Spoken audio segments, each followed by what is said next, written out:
We're now looking at a number of volumes published by Hugo's for teaching yourself foreign languages, a number of different generations. These are mainly my own books, but when I realized that I didn't have any of their current contemporary offerings, I went to the library to look for some, and I checked out a number of other older volumes as well. So we'll compare and contrast their different generations too.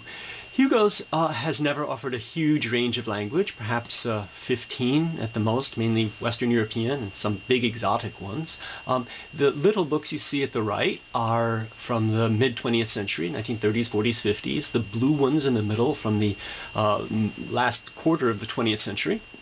And the more colorful ones are their contemporary ones from around about now.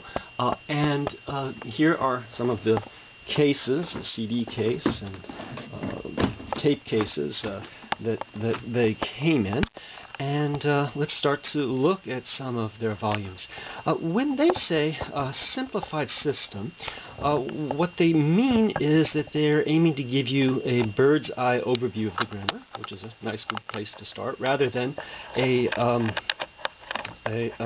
comprehensive reference grammar. And when they say in 3 months, they're certainly not claiming that you can learn a language in 3 months. Here's the table of contents for this old Russian one. What they're saying, if you read the introduction and the instructions carefully, is that if you work through one of these courses for about an hour a day, every day for 3 months, you will get a firm foundation in the language, a foundation upon which you can build. And that's, I think, nice sort of truth in advertising. They're not claiming to bring you to total fluency like lots of courses claim, but none of them, no one course can do. So here you see in the table of contents a very nice straightforward presentation of grammar. And here we have an example. The dative plural of nouns explained, and then in exercises drilled with the answers right there. Obviously, this manner of presentation, this form of learning would be very dry and dull and perhaps deadening. I'm not sure that anybody could learn a language from scratch by doing this, but where I found this particular volume to be invaluable to me when I was seriously studying Russian about a decade ago, was after I had gone through that excellent Assimil type course that I told you about, I realized that I needed a lot of practice in drilling specific weak points, such as, well, the dative plural. And this was a very nice place to get it. So this was a good supplementary method for that.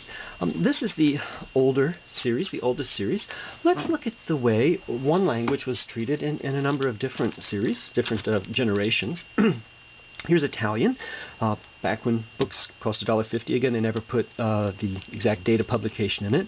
It has a simple but complete grammar, readings made easy, conversation simplified, and then answer key. So, again, you get the grammar explained, nice and systematic, step-by-step, bird's eye overview form. Perhaps a bit dry in the exercises, but very straightforward and very helpful.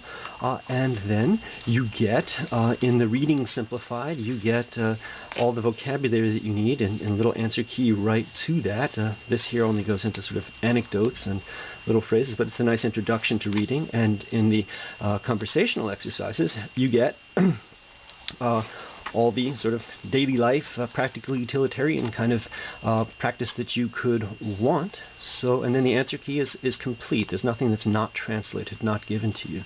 So you can see that in this earlier volume, it's quite thick. You got a lot of text and a lot of information. In 1976, they replaced it with this volume, which is still very straightforward in its presentation of grammar.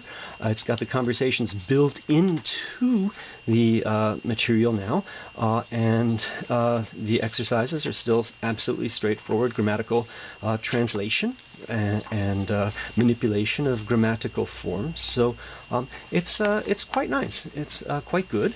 And at the end of it, you get not just the anecdotes, but an actual real introduction to Italian literature, excerpts from Dante, the assumption being that if you're going to learn a language like Italian, you're interested not just in the functionality of it, but the culture that comes with it. So this was a nice volume, useful volume as well.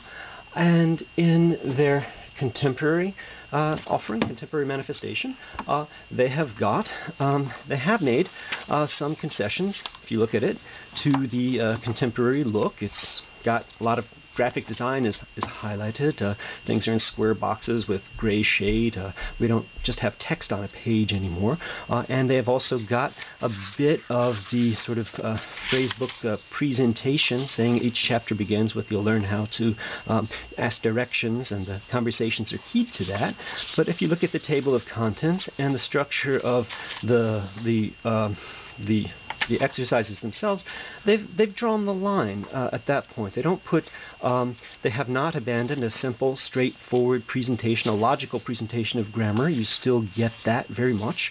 They don't have silly drawings, and they don't have silly exercises. They've got only intelligent either translation or manipulation of grammar exercises, and the key is given in its entirety.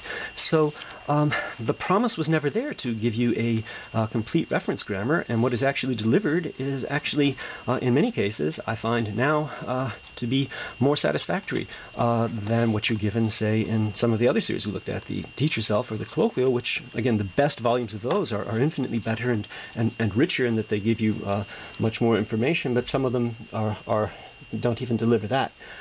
So Hugo's, let's look at some of the other volumes as well and talk about one of the best features of Hugo's is the recordings that come with it. This older series did not come with recordings, but both the Blue series from the late 20th century and the current series do, and the recordings are good in many, many ways. First and foremost, they're just, comparatively speaking, they give you long recordings, lots of recording to listen to, either 4 tapes or 3 CDs, and the quality, the sound quality of them is very good. They're recorded in a studio with a good quality microphone, and that they put at to the right distance from the mouths of people who have obviously been chosen because they've got a pleasing quality or tone of their voice, and who know how not to speak at a too slow and artificially slow pace, but using good didactic enunciation and diction to provide a very good model for foreign learners to follow. And so that they're good in terms of their quality. They're good in terms of their quantity. In many cases, like in this Turkish grammar, almost the entire book is recorded. All the things that you see in black are recorded. And you get between, even in some cases, you do get a narrator who's too chatty and you have to edit her voice out. But even in those cases, you get about 90 minutes of recording. Whereas in a lot of cases, if you really want to use a tape like this for shadowing, you should only have the target language, but you don't need to be fanatical. And if you study in a different way, it's good to have the arrangement. You'll get somebody say page 70, article 53, okay, negatives with D.